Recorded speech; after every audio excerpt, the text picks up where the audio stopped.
Öfter wird die Meinung vertreten, Dehnung bräuchte Mann oder Frau gar nicht. Das ist ein riesiger, fataler Irrtum in meinen Augen, denn schau dir die Realität an. Spätestens ab 50 aufwärts gehören Schmerzen anscheinend immer mehr zum Leben. Und das führt zum zweiten großen Irrtum. Die Schmerzen kämen vom Älterwerden. Aber ist das wirklich wahr? Glaube bitte nur dir selbst, glaube deinem Körper. Und damit du das machen kannst, machen wir jetzt 2 Übungen. Und nach den Übungen, du spürst vorher rein, nachher rein, damit du merkst, was Dehnen mit deinem Körper macht. Für die erste Dehnung gehst du bitte im Kniestand vor eine Wand. Du kannst, wenn du den Kniestand nicht machen kannst, das auch im Stehen machen. Und jetzt konzentriere dich darauf, dass dein Bauchnabel zurückgezogen wird und deine Leisten nach vorne gehen.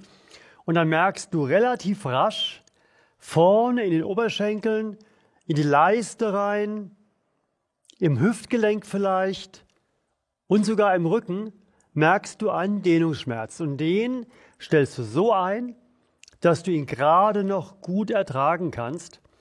Und jetzt nehmen wir uns einfach mal 2 Minuten Zeit und dehnen da vermehrt rein.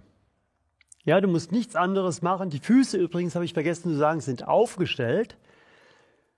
Du machst jetzt nichts anderes, als immer wieder Stückchen für Stückchen, so wie die Intensität nachlässt, weil das Gewebe nachgegeben hat, drückst du dich mit den Händen mit dem Oberkörper zurück und die Leisten gehen nach vorne. Und denk dran, der Bauchnabel sollte möglichst eingezogen sein, weil dadurch das Becken mitgenommen wird. Dann ist die Wirkung noch besser. Immer weiter nach vorne gehen.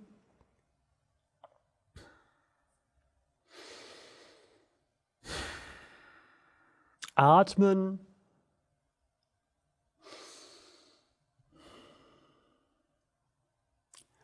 Und geh zunehmend rein. Brauche noch so eine halbe Minute, dann ist schon fertig. Zieh den Bauchnabel zurück, schieb die Leisten nach vorne. Atme tief ein und tief aus. Und geh immer weiter rein.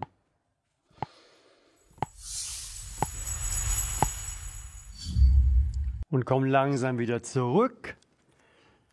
Geh direkt hoch. Geh nochmal in die Ausgleichsbewegung. Nach vorne, lass ein bisschen den Körper hängen. Und jetzt lauf mal ein paar Schritte und fühl mal rein. Was du in den Hüften spürst, wie dein Rücken sich anfühlt. Vielleicht hast du ja vorher gemerkt, dass da was klemmt.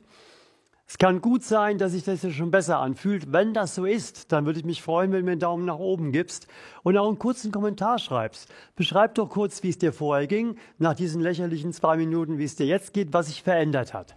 Und bevor wir jetzt in die zweite Übung gehen, fühl mal in deinen Brustkasten rein. Beweg die Arme ein bisschen, atme mal tief ein, tief aus und krieg ein Gefühl einfach, ja?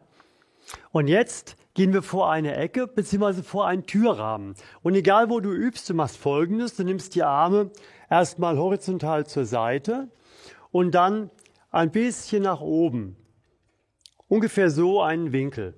Gehst mit einem Fuß zurück, mit einem Fuß vor und mit dem oberen Ende des Brustkorbs bei ganz gestreckten Ellbogen immer weiter in die Ecke hinein. Und wenn du merkst, du kannst an der Wand nicht rutschen und die Hände kleben sozusagen fest, obwohl du weiter rein willst, geht es nicht weiter, dann beuge ein bisschen deine Fingerspitzen, löse den Handballen von der Wand, dann sind als Resultat die Ellbogen ein bisschen gebeugt und dann kannst du wieder weiter reingehen. Und dann merkst du die Dehnung ja bis in die Brust, bis zum Brustbein vielleicht.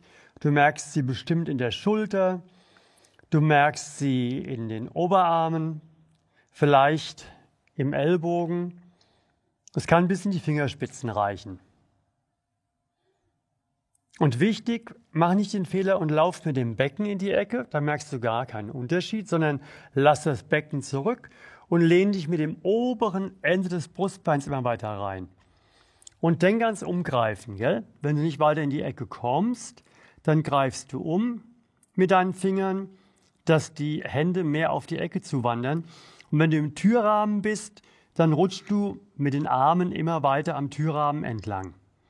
Besser geeignet ist die Ecke, weil der Türrahmen manchmal ein bisschen hart ist, aber für eine Übung geht es auf jeden Fall. Schön atmen, tief ein, tief aus und immer weiter in die Ecke hineingehen. Das ist übrigens die Übung, wenn Leute mal skeptisch sind und sagen, ja, Dehnung, was soll das und was bringt das denn? Dann mache ich genau diese Übung hier, weil die nochmal mehr als die andere ganz, ganz deutlich zeigt, wie das körperliche Wohlgefühl sich verbessern lässt, nur durch einfaches Dehnen schon. Schön atmen, tief ein- und tief ausatmen.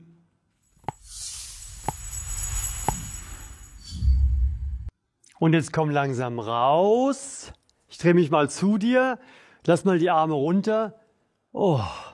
Und fühl mal rein. Also ich dehne mich seit vielen, vielen Jahren jeden Tag und trotzdem hat immer wieder diese Übung als Folge ein totales freies Gefühl. Die Arme bewegen sich ganz anders, die Atmung ist anders, kannst du es merken. Und wenn der Körper sich wohlfühlt, nicht nur in dem Bereich oder im Bereich der Hüfte oder dem Rücken, sondern von Fußsohlen sozusagen bis zum Scheitel, dann gibt es das eine völlig andere Lebensqualität.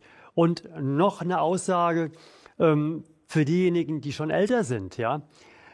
Die zweite Lebenshälfte, ab 50, vielleicht 55, wie auch immer, was du dir vorgenommen hast, die kannst du auf zwei Arten leben. Die eine ist die herkömmliche, du dehnst nicht, du machst halt deinen Alltag, machst vielleicht ein bisschen Sport, hast deine Schmerzen, kriegst deine Gelenke, vielleicht hast du Glück und es passiert weniger, aber was immer passiert, die Beweglichkeit wird immer eingeschränkter und irgendwann wartet dann, ja, dass du noch sitzen kannst, dass du vielleicht am Rollator laufen musst, dass du vielleicht Gehhilfen brauchst und all diese Dinge. Das ist so in meinem Bild meine volle Überzeugung, der herkömmliche Weg. Der Weg mit Dehnung, mit gezielter Dehnung, mit den Übungen, die ich entwickelt habe seit über 35 Jahren. Wir haben so tausende von Beispielen dafür, wo wir das erlebt haben, wie das bei älteren Menschen ankommt, was der Körper daraus macht, wie er sich verändert. Ich meine, du hast diesen Körper in diesem Leben nur einmal. Du hast einmal die Chance herauszufinden, ob die zweite Lebenshälfte auch volle Aktivität, voller Beweglichkeit, mit Sport, mit allem, was du normalerweise machen willst, ob das geht oder nicht. Du musst es probieren. Wir machen es ja auch in der App, wo praktisch die Zielvorgabe ist, im Alter von 99, 100, 101 tanzen zu können, Fußball spielen zu können, Radfahren zu können, alles machen zu können. Aber wie gesagt, das muss man sich selbst beweisen, muss auch dafür 10 bis 15 Minuten täglich investieren. Lass dich motivieren, nicht nur durch diese beiden Übungen. Geh mal hier auf diese Ganzkörperroutine, die kannst du da anklicken. Wenn du meinen Kanal noch nicht abonniert haben solltest, dann tu das doch jetzt bitte, damit du kein Video verpasst. Und erzähl's rum, gib's weiter, teil das Video. Das war's für heute. Schön, dass du dabei warst. Ciao, bis zum nächsten Mal.